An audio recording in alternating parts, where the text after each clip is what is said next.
好，我是张嘉玲张医师。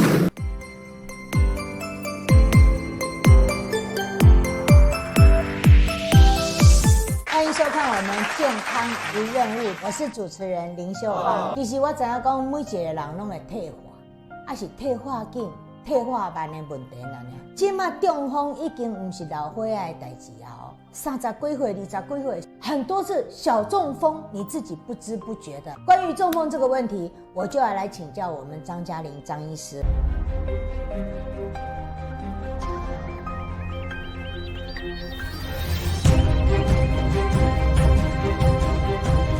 现在这个心血管疾病是列入我们国家一个非常重大的健康预防保健项目之一。心血管疾病包括了心脏、脑血管、我们的周边血管。这些血管为什么会引起中风？年纪轻的，他吃一些高油脂的食物、高糖类的食物，又缺乏运动，变成很胖。胖之后，里面的生理的机转，它就会变成跟瘦的人是完全不同的。不同在哪里？主要就是一种我们吃进去的东西，胆固醇。像我们40岁以后，我们常常会去做抽血、做身体健康检查，就要注意胆固醇的问题了咯。我现在跟各位讲解一下胆固醇这些基本概念哈。胆固醇跟三酸甘油脂，就是我们所谓身体叫做血脂。那这血脂在身体里面是怎么样的产生、怎么样运作呢？我们胆固醇一方面是由我们吃进去的食物。比如说你的内脏，比如说猪肝、猪脑、猪肾，那猪脚，猪蹄膀，还有蛋，蛋黄，尤其蛋黄，除了鱼之外的海鲜，肥猪肉有没有关系？肥猪肉不行，都是胆固醇很高。还有我们身体自己肝脏制造的胆固醇，肝脏制造的胆固醇是占大部分。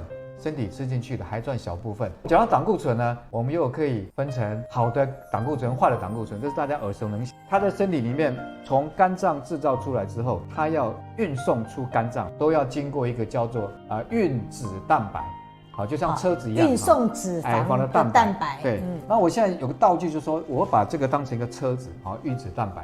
那个车子的外膜就是叫运脂蛋白，包括B100、B48，还有 A1 这些有好的跟坏的哈。里外面还有一些叫做脂的东西。三酸甘油脂的密度比较低，胆固醇的密度比较高。所以我们如果说是三酸甘油脂在中间，LDL、HDL 的高密度跟低密度脂蛋白分布的都不一样。三酸甘油脂高的话叫做低密度脂蛋白。所以低密度脂蛋白其实它里面的成分是三酸甘油脂高，它的胆固醇还是低的。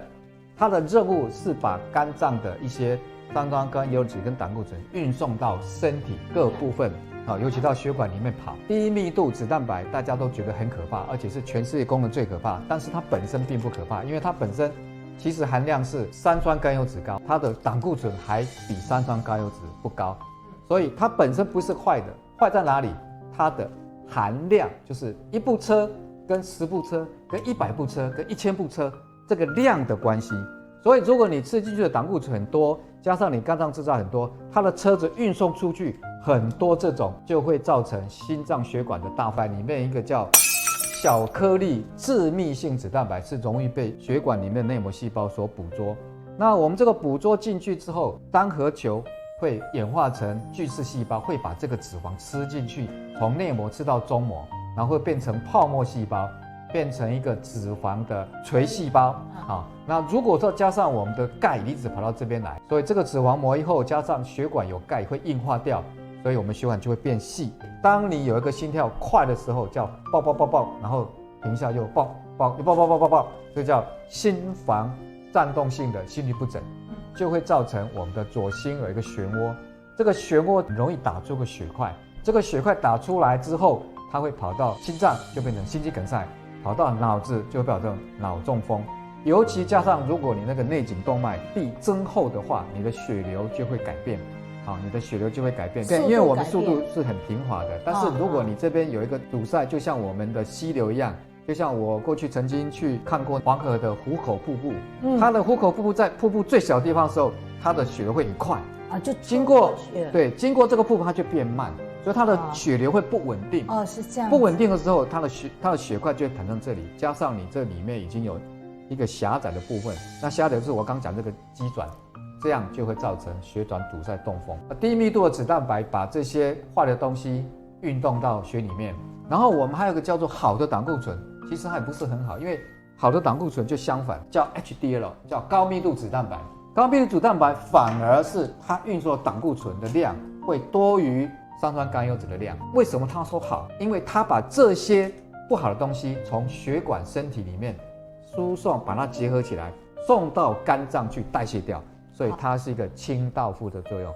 所以我们需要坏的叫高密度的，里面有多的胆固醇那些叫高密度的脂蛋白多一点，然后低密度的低一点，不要出去的多，进来的少。我们希望进来清洁的多，出去的少，身体才会健康。但是，一旦你没有去把这些饮食做调整的话，吃一些猪蹄膀、猪油或是什么多的话，这些就会造成你 LDL 增加 ，HDL 降低。好，这些是我们所要跟各位提醒的一个最重要的原因。看过阮朋友哈，抽出来的血哦，上面2/3都是黄的，这是不是就是血脂肪啊？对，所以我们为了要测低密度里面，我们会有叫低密度脂蛋白的硒，就是低密度脂蛋白里面的胆固醇含量。